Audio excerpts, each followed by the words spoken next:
रामचन्द्राय जनकराजजा Manoharrai मामकाभीष्टदाय महितमङ्गलम्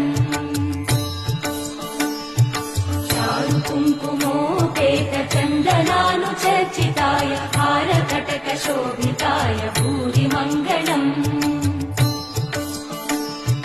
विमलरूपाय विविधवेदान्तवेद्याय सुजनचित्तकामिताय सुभगमङ्गलम् Ramdas मृदुलहृदय तामरसनिवासाय Swami भद्रगिरिवराय दिव्यमङ्गलम् दिव्यमङ्गलम् दिव्यमङ्गलम्।